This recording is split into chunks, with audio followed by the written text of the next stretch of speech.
Assalamualaikum dan salam sejahtera. Anda bersama saya Nazri Kahar dari World Trade Center Kuala Lumpur, WTC KL. Dan malam ini kita akan membincangkan dan melihat analisis laporan indikator matlamat pembangunan mapan ataupun SDG menjelang 2030 untuk bersih Malaysia. Apakah yang kita sudah lakarkan untuk mencapai sebuah negara yang memenuhi aplikasi ataupun komitmen negara untuk menjadi sebuah yang melaksanakan beberapa indikator ataupun agenda pembangunan mapan ataupun kelestarian, beberapa bidang utama yang menjadi tumpuan iaitu kemajuan masyarakat, penjagaan bumi, kemakmuran bersama, keamanan dan juga kerjasama dengan SDG 1 hingga 17 itu. Jadi untuk melihat apakah Malaysia sudah berada di landasan yang betul untuk laporan 2021 ini di talian melalui Skype. Pada malam ini saya bersama dengan salah seorang mereka yang berada dalam Komiti Malaysia iaitu Profesor Datuk Dr. Dennison Jayasuriya, Head of APPGM SDG, Secretariat Co-Chair of the Malaysian CSO SDG Alliance 2030 ataupun biasa dengan kami sebagai Profesor Kehormat Institut Kajian Etnik Kita Universiti Kebangsaan Malaysia, Profesor Datuk Dr. Dennison Jayasuriya. Prof, apa khabar? Khabar baik, khabar baik. Prof, masih sihat ketika situasi lockdown MCO 3.0 ni, Prof? Sihat dan hari-hari ada beberapa mesyuarat melalui Zoom perbincangan dalam negeri dan luar negeri. Sibuk sangat melalui Zoom. Begitu kata pun fruitful ataupun komitmen Prof dengan hal-hal berkaitan dengan kelestarian dan juga laporan SDG ini, Prof, ya. Prof, mungkin ramai ingin melihat ataupun ingin mengetahui lebih lanjut apakah sebenarnya HLPF yang dianjurkan oleh bangsa-bangsa bersatu, kerana kita biasa dengan agenda pembangunan mapan ataupun SDG, kita biasa dengan komitmen negara-negara dunia yang dianjurkan oleh Pertubuhan Bangsa-Bangsa Bersatu untuk mencapai SDG 1 hingga 17 itu dan 5 bidang tumpuan yang saya sebutkan awal tadi. Tetapi dalam konteks HLDF Malaysia, HLPF Malaysia ini, apa yang sepatutnya kita ketahui, Prof? Okey, terima kasih dan Pertubuhan Bangsa-Bangsa Bersatu telah wujudkan program matlamat pembangunan lestari ini pada tahun 2015 dan dari 2016 negara-negara di dunia 193 ini berjumpa tiap tahun untuk satu HLPF ini, maksudnya High Level Political Forum atau forum politik bertingkat tinggi di New York. Dan tiap tahun beberapa negara akan membentangkan prestasi mereka berkenaan dengan implementation program-program SDG di negara masing-masing. So HLPF adalah satu perbincangan antara negara-negara sedunia dan setakat tahun ini macam tahun dulu adalah melalui dua cara. Yang berada di New York akan berjumpa di New York, tetapi keramaiannya melalui Zoom atau internet, online communication dan juga melalui UNTV. Tiap negara yang macam tahun ini ada 42 negara yang akan membentang laporan mereka. Bagi Prof sendiri, mengapa Malaysia perlu mengeluarkan laporan tahunan ini tentang prestasi negara Dan apakah yang kita ingin capai dari matlamat pembangunan mapan ataupun Sustainable Development Goals ini? Kalau kita merujuk pada laporan ataupun indikator SDG yang kita lakukan pada tahun lalu 2020, kita sudah mencapai beberapa perkara dan bertambah baik berdasarkan 17 matlamat yang ditetapkan. Tetapi bagi tahun 2021 ini, pastinya ia situasi yang amat berbeza kerana kita melalui pandemik COVID-19 sudah menghampiri 2 tahun. Pastinya indikator-indikator seperti kemiskinan, kita tahu angka-angka kemiskinan bertambah hampir 1 juta di negara kita. Kita tahu juga hal-hal berkaitan dengan pekerjaan, hampir 1 juta juga hilang pekerjaan ataupun unemployment di negara kita akibat pandemik. Jadi mengapa laporan ini penting? Adakah ia ada progres ataupun penambahbaikan ataupun bagaimana untuk tahun ini, Prof? Kalau boleh berkongsi. Okay. Dalam pertubuhan bangsa-bangsa bersatu, bila semua kerajaan sedunia termasuk Malaysia pada tahun 2015 pada awalnya bersetuju bahawa sekali dalam 4 tahun tiap negara akan ambil bahagian untuk membentangkan laporan masing-masing. Yang pertama Malaysia membentangkan laporan adalah pada tahun 2017 di mana Malaysia telah menggambarkan beberapa aspek kebaikan dalam implementasi SDG. Dan pada tahun ini 40 negara termasuk Malaysia dan beberapa negara di Asia seperti Indonesia, Thailand, Laos, Myanmar pun bersetuju. Ini adalah secara sukarela sebuah negara dalam 4 tahun akan membentangkan.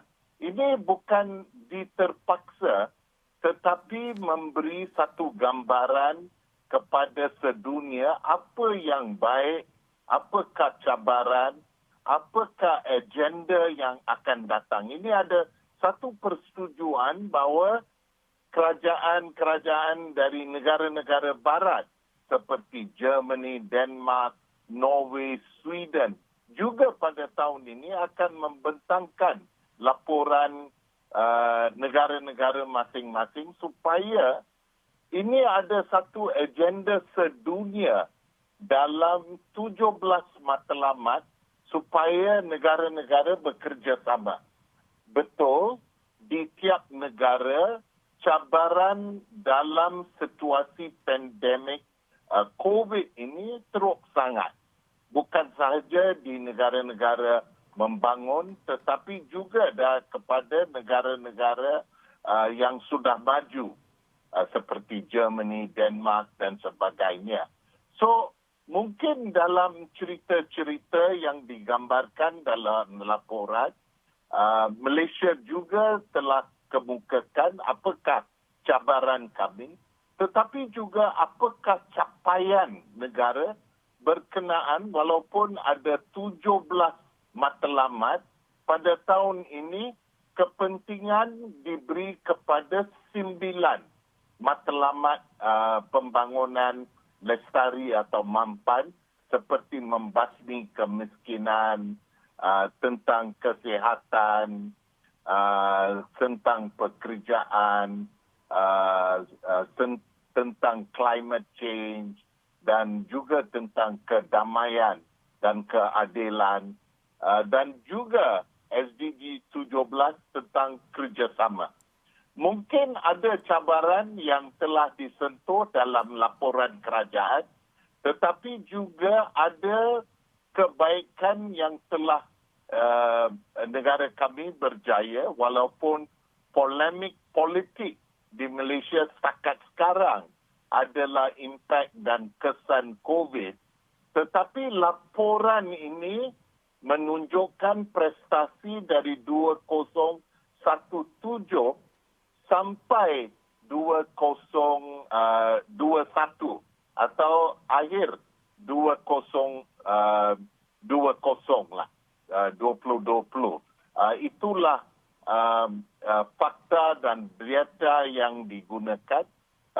Tetapi dalam laporan juga ada cabaran, kelemahan yang telah disentuh dan bagaimana kerajaan boleh mengatasinya pada tahun-tahun hadapan melalui rancangan Malaysia ke-12.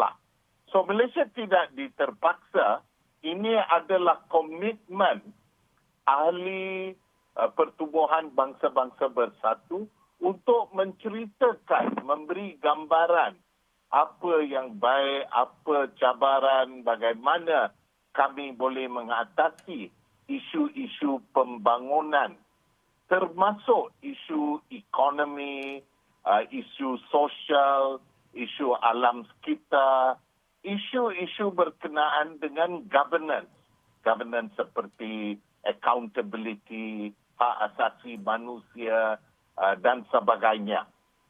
Prof, adakah dengan apa yang kita lalui ketika COVID ini memberi impak kepada hal berkaitan dengan ekonomi dan juga sosial termasuk kelestarian, dan adakah kita perlu melihat secara serius dengan laporan yang terkini untuk 2021 ini untuk kita bersedia melakukan penambahbaikan segera, kerana situasi keadaan sekarang mungkin laporan di pelbagai platform seperti KDNK, pembangunan ataupun pengembangan ekonomi yang dilaporkan oleh MOF misalnya, tetapi rakyat di bawah ini memang merasakan ada sesuatu yang tidak kena berkaitan dengan penjagaan kesihatan, berkaitan dengan sumber pendapatan mereka yang merosot teruk, tiada peluang pekerjaan dan sistem-sistem yang selama ini dilalui oleh masyarakat terganggu dengan begitu teruk sekali. Jadi adakah ini juga akan menjadi indikator bagaimana kita membina ataupun melakukan polisi-polisi untuk belanjawan tahun hadapan dan juga RMK ke-12, Prof? Ya, saya ingat mungkin cabaran yang dihadapi oleh kerajaan dan masyarakat keseluruhan akan diambil kira dalam cadangan-cadangan baru dan juga dalam laporan ini yang saya sebagai seorang ahli NGO yang telah mengambil bahagian telah sentuh kepada beberapa aspek. Dan mungkin cara baru untuk kerajaan adalah yang telah disebut dalam laporan a whole nation approach, di mana isu-isu kesihatan mesti diterbaikkan lebih melalui vaccination dan kembalikan suasana pekerjaan dan bagaimana masyarakat lebih lagi boleh berdikari melalui pekerjaan, melalui usahawanan, melalui ekonomi kemasyarakatan untuk masa hadapan. Mungkin waktu ini adalah sesat dan teruk sangat dalam sejarah Malaysia. Tetapi dalam laporan ini gambaran bukan saja suasana pada waktu sekarang saja. Laporan ini telah memberi satu gambaran untuk beberapa tahun dari 2017 sampai setakat ini.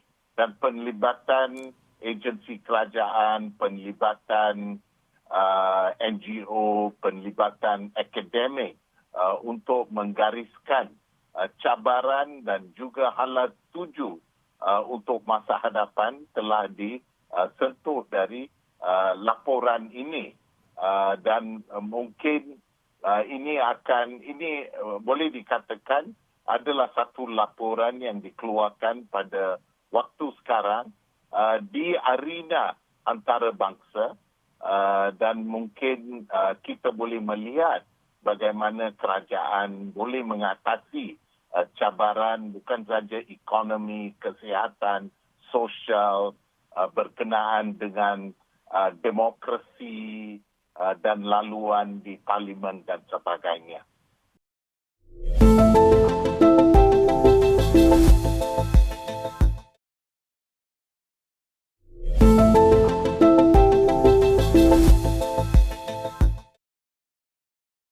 Dari dapatan untuk laporan 2021 ini, Prof, apa orang kata pun di mana kedudukan Malaysia kalau Prof boleh bagi secara imbas sedikit ataupun secara lalu berbanding negara-negara lain yang mungkin satu level ataupun setaraf dengan Malaysia ataupun paling dekat dengan negara-negara jiran di kawasan Asia Tenggara ini, Prof? Okey. Dalam laporan ini tidak ada satu garis yang mana terbaik jatuh dan sebagainya oleh Pertubuhan Bangsa-Bangsa Bersatu, walaupun NGO menggunakan ranking dan skor, tapi itu bukan melalui UN.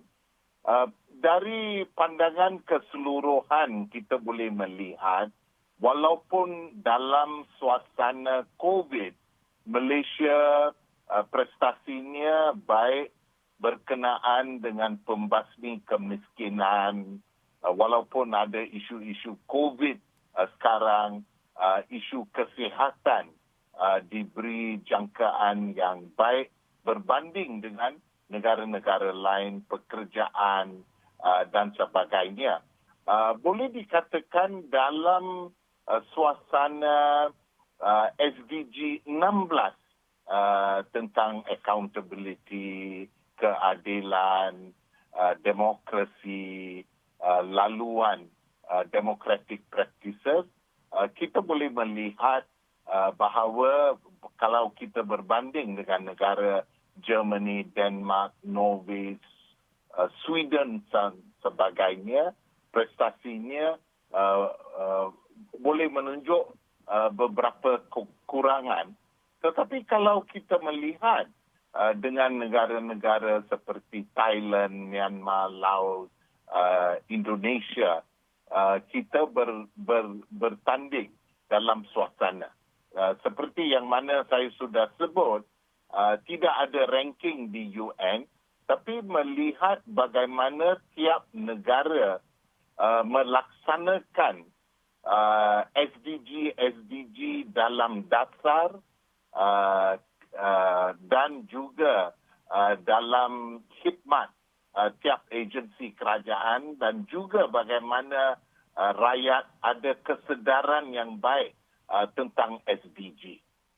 So kalau kita melihat dalam keseluruhan, ada kebaikan, ada kelemahan, dan ada banyak perkara yang kita harus mengatasi, tetapi melalui SDG 17 yang dikatakan sebagai partnership, kerjasama, kita nak bekerjasama sebagai rakyat, antara orang politik, wakil rakyat, orang kerajaan, orang swasta dan orang NGO. So ini harus kita membesarkan cara-cara bagaimana kita boleh menguatkan pekerjaan bersama di situasi sekarang supaya kita boleh bersama maju berkenaan dengan wawasan kemakmuran bersama dan situasi sekarangnya teruk untuk keluarga-keluarga pendapatan rendah dan juga kelas menengah dan sebagainya yang bekerja sendiri, dan boleh dikatakan cabaran yang sama kepada banyak negara keseluruhan. Prof, dari tujuan asal ataupun objektif SDG iaitu yang diletakkan oleh PBB pada 2015 itu adalah untuk diguna pakai oleh semua anggota negara-negara anggota PBB, membantras kemiskinan, melindungi planet kita daripada tercemar teruk akibat perubahan iklim, dan memastikan setiap individu yang hidup di dunia ini menikmati kedamaian dan juga hak mereka menjelang 2030. Tetapi ketika COVID ini, kita seolah-olah melihat sistem yang kita guna pakai selama ini berada di landasan, tetapi ada loophole yang nyata, ada kelompangan.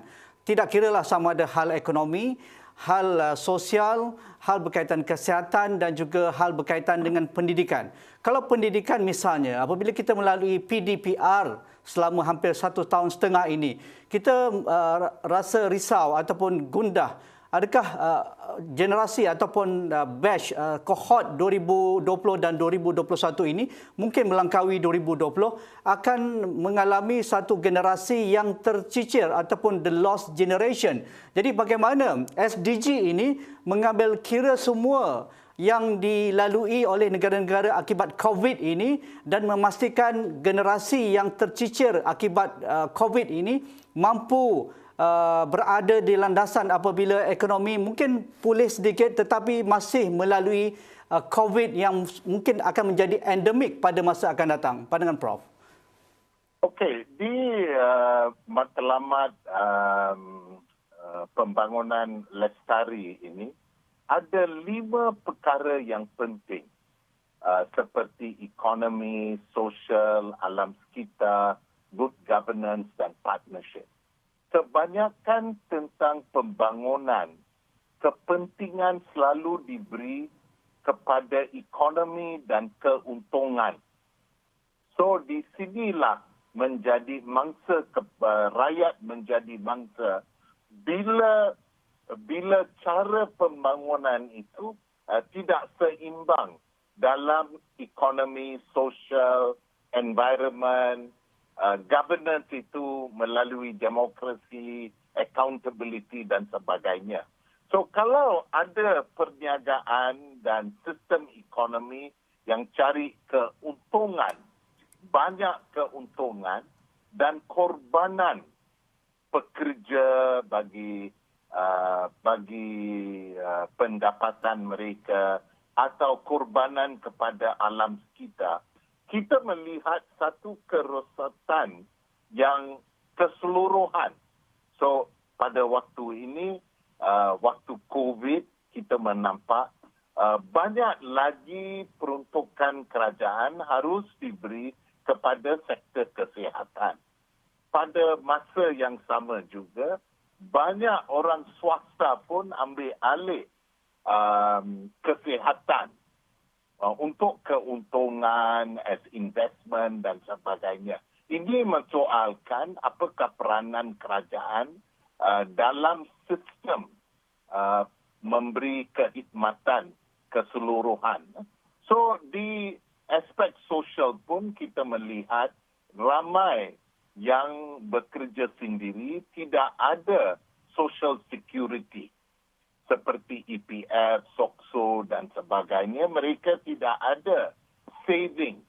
Supaya bila ada lockdown ini, mereka tidak ada saving untuk waktu yang teruk sangat tentang kewangan atau mereka ada hutang besar dan sebagainya. Di sinilah kita melihat bagaimana kehidupan seorang di rakyat ini tidak ada perbezaan yang besar kepada kaya dan miskin. So, dalam SDG, kalau corruption atau perkara-perkara seperti ini, accountability, peruntukan wang, procurement dan sebagainya diambil dengan satu keseriusan, mungkin kita boleh mengatasi. So saya setuju bahawa dalam negara kami banyak kita politikkan tetapi kita kurang dengan management of resources, environmental governance atau accountability dan sebagainya. So harus kita memberi perhatian kepada aspek-aspek seperti ini supaya rakyat keseluruhannya boleh menikmati satu kualiti kehidupan yang lebih baik berbanding dengan cara-cara dulu seperti kesihatan dan juga kerajaan telah mulakan dalam rancangan Malaysia ke-11 multi-dimensional poverty atau melihat kebaikan, well-being or quality of life keseluruhan. Dan ini juga termasuk alam sekitar. Bagaimana kita melihat sungai, apa kita campak dalam sungai, air kualiti di sungai dan hasil-hasil seperti forest reserve dan sebagainya. So kita mesti melihat keseluruhan, bukan saja keuntungan satu pihak atau dua pihak dan sebagainya, dan ini mensoalkan peranan kerajaan, peranan rakyat supaya rakyat ada lebih suara dan rakyat dapat lebih data supaya mereka melihat. Dalam apa yang bangsa-bangsa bersatu dan negara-negara sedunia bersetuju bahawa melalui SDG ini mereka memberi pembangunan di akar umbi, bukan di atas, dari bawah ke atas dan sebagainya. Bottom up. Mungkin perkara bottom up Ya. approach, ya Prof? ya. Okey Prof, itu saja masa yang kita ada. InsyaAllah jika ada peluang lagi kita akan mungkin selepas laporan ini dikongsikan pada 15 Julai Prof, ya?